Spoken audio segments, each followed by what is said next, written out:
이재명 더불어민주당 대표가 17일 열린 선거법 위반 사건 재판에서 검찰과 공문서 조작을 둘러싸고 날선 공방을 벌였다.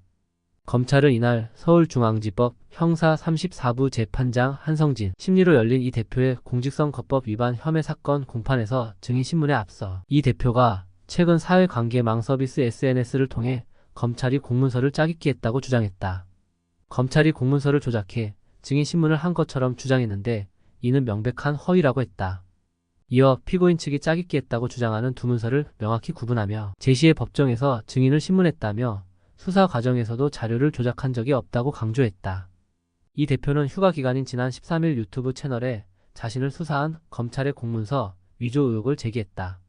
이 대표는 공문서를 표지 가리로 변조, 행사하는 것은 중범죄라며 민주당 정치검찰 사건조작 특별대책단이 그날 했던 기자회견 영상을 공유했다.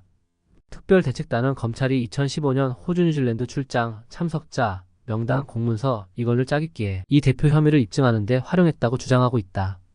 특별대책단이 지목한 문서란 출장 참석자의 고 김문기 전 성남도시개발공사 개발 1처장이 포함되지 않은 2014년 12월 2일자 공문과 김씨가 포함되도록 수정된 같은 달 24일자 공문이다. 당시 성남시장이던 이 대표는 2일자 공문만 결제했는데 검찰이 표지 가리를 통해 이 대표가 24일자 공문도 결제한 듯한 모양새를 만들어 시작, 재직 때 김문기 씨를 알지 못했다는 이 대표의 발언이 허위사실임을 입증하는 데 활용했다는 것이다.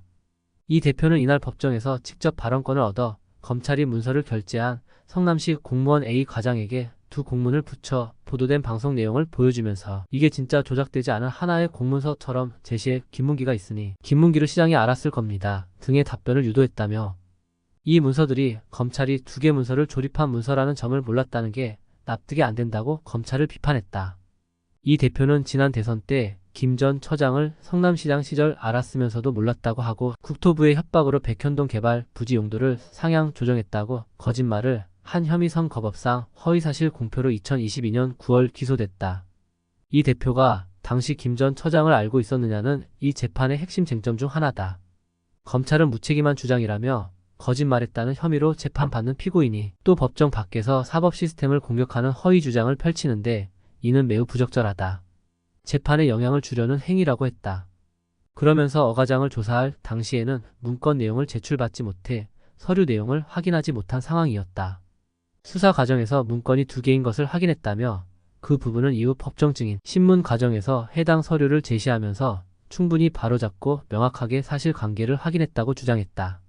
한편 이날 공판에 증인으로 나온 전 성남시 도시주택국 장백현동 부지 업무 담당은 백현동 개발 부지를 용도 변경해야 한다거나 백현동 용지 변경을 안 해주면 국토부로부터 직무유기로 문제 삼겠다는 협박을 받은 적이 있나라는 검찰의 질문에 없다고 답했다.